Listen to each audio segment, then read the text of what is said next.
আল্লাহ রশি নামক এই কুরআনুল কারীম অবতীর্ণ করেছেন। জোরে বলি সুবহানাল্লাহ। আমার ভাইরা, বুঝার জন্য ক্লিয়ার আপনারা একটা উদাহরণ নিতে পারেন।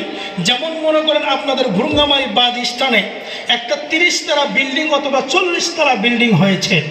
এই 40 নম্বর তলায় যদি আপনি উঠতে চান তাহলে অবশ্যই আপনাকে সিঁড়ি অথবা লিফট ব্যবহার করতে হবে। কথা বলেন ঠিক কিনা? জোরে বলেন ঠিক কিনা? আমার ভাইরা, আমার বন্ধুরা, এখন 40 তলা ওঠার জন্য লিফট অথবা সিঁড়ির প্রয়োজন।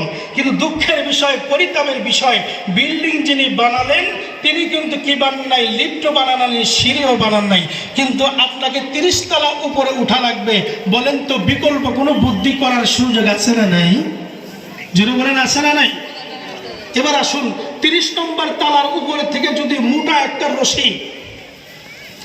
রশির আগালে যদি আপনার মোটা একটা বাঁশ অথবা কোনো কিছু বেঁধে যদি নামিয়ে দেয়, আর যদি কেউ 30 নম্বর তলায় উঠতে চায়, সে যদি ওই রশিটাকে ভালো করে শক্ত করে আঁকড়িয়ে ধরে, আচ্ছা এ যদি আর না ছাড়ে, উপর থেকে যদি রশিটা টান দেয়, বলেন তো আস্তে আস্তে সে 30 তলায় যেতে পারবে কিনা?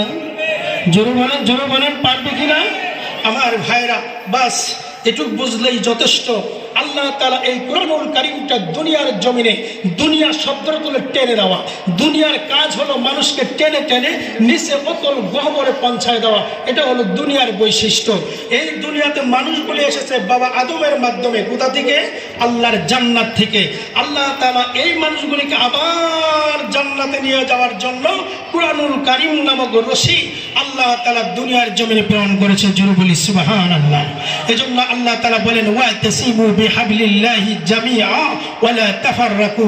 হে পৃথিবীর মানুষেরা, আমি রব্বি কারীম তোমাদের নাজাতের জন্য, তোমাদেরকে জান্নাতে দিবার জন্য, তোমাদেরকে আমার জান্নাতে আবার উত্তরাধিকার সূত্রে ফিরিয়ে নিবার জন্য কুরআন নামক রশি আমি দুনিয়াতে অবতীর্ণ করে দিলাম।